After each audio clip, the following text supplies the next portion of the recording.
예, 제가 어제 말씀드린 대로 어제 그 모압 왕과 그다음에 그 선지자격인 발람이라는 사람으로 인해서 발람이 비록 이스라엘 백성들에게 감히 저주하지는 못했지만 그의 영향력은 25장에 미쳤다라고 많은 학자들이 해석을 합니다.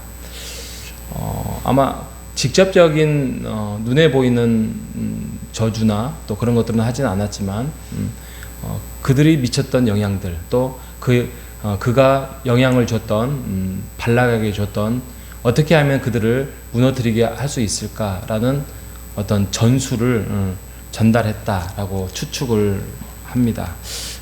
그래서 그런지 25장에 가면 갑자기 이스라엘 백성들이 무너지기 시작합니다. 이것들은 뭐 어떤 힘으로 무너지는 것이 아니라 모압 여인들, 이방 여인들과 음행을 하기 시작하죠.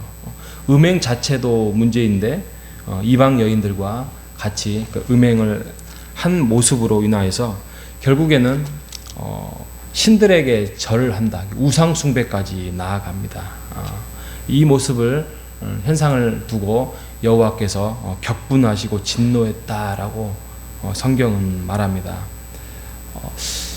그런 것 같아요. 사람이 힘들고 어려울 때 그것들을 어떤 더욱더 하나님을 의지하는 힘이 생깁니다. 하나님이 나로 인하여서 이 고난을 극복할 수 있도록 힘을 주시겠다라는 확신 속에서 힘들고 어려울 때는 극복하는데 이게 좀 평안할 때 또 원만할 때 그럴 때 죄가 들어올 때는 이게 사람이 무너지기가 쉽습니다. 우리의 뒤를 돌아보면 많이 그런 것 같습니다. 사람이 제일 평안하고 제일 시간이 여유 있을 때 그리고 내가 뭐 나름대로 삶에 만족할 때 그때를 정말 조심해야 되는 것입니다. 그러면 그럴수록 우리가 하나님의 말씀을 더욱더 사모하고 또 기도의 자리를 지켜야 하는 것이 그런 이유입니다. 왜냐하면 사단이 항상 그랬거든요. 아담과 하와 때부터 그랬고 또 늘 예수님이 사역을 할 때도 사단이 그 가장 그 허점이 가장 고난받을 때가 아니라 가장 평안할 때 그때 그 성경의 역사는 또 우리의 삶은 사단이 더욱더 왕성하게 일을 했기 때문에 우리가 죄를 분별하는 이게 죄다 이게 죄가 아니라는 또 내가 여기서까지는 좀 괜찮은데 여기서 한 발자국만 더 가면 이게 죄 속에 빠져들 것이라는 영적인 분별함을 가져야 하는 민감성을 가져야 할 것입니다. 방법이 없습니다. 그리고 그 영적인 민감성을 가질 수 있는 것은 결국에는 말씀과 기도밖에 없는 것입니다. 말씀과 기도밖에 없어요. 저희 학교 다닐 때만 해도 예를 들면 뭐 저는 그러진 않았지만 학생들이 여러 가지 뭐 썬데이 뭐 그런 거 잡지책 있잖아요. 그런 거 가지고 다니다가 발각이 되면 막 선생님한테 혼나고 맞고 이제 그러면서 벌도 쓰고 이제 그랬던 것 기억이 납니다. 잡지책 하나 가지고 다니는 게 뭐 문제냐. 근데 이제 학생의 신분으로서의 그거 이제 옳지 않다는 거죠.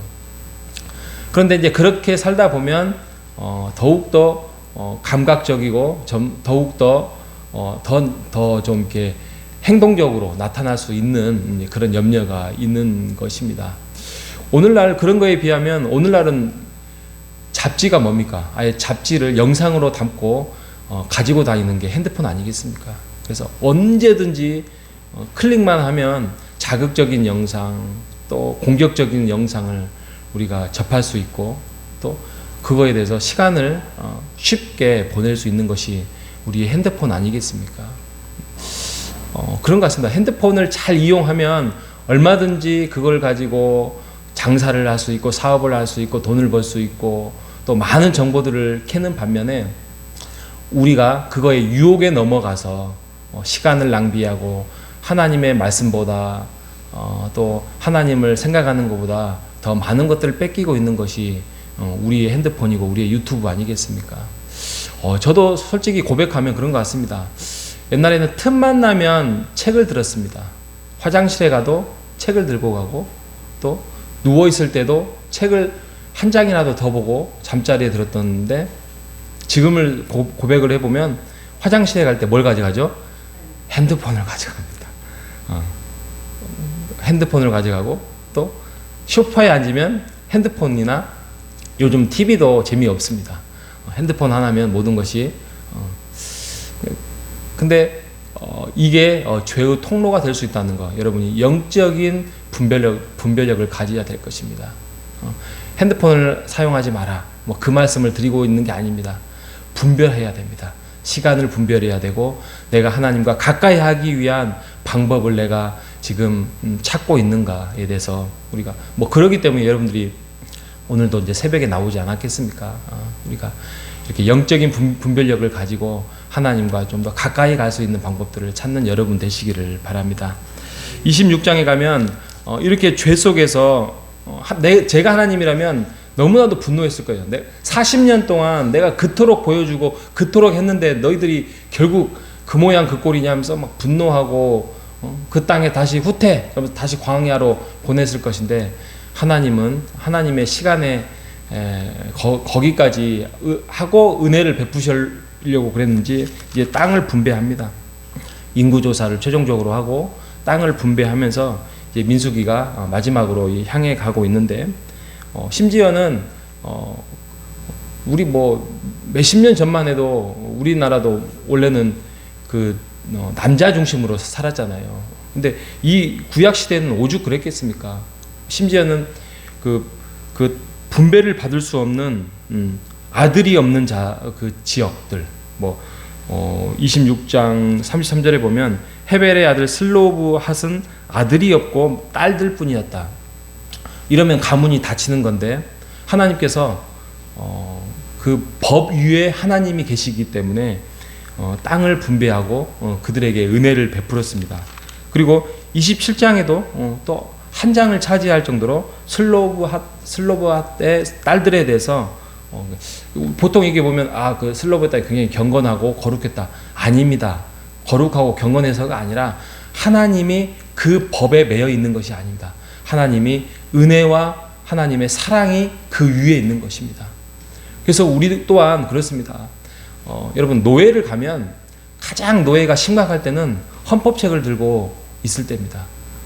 결국에는 제대로 뭐가 은혜 속에서 사랑 속에서 돌아가지 않기 때문에 헌법책을 들고 그것을 원칙을 내밀고 있는 거 아니겠습니까?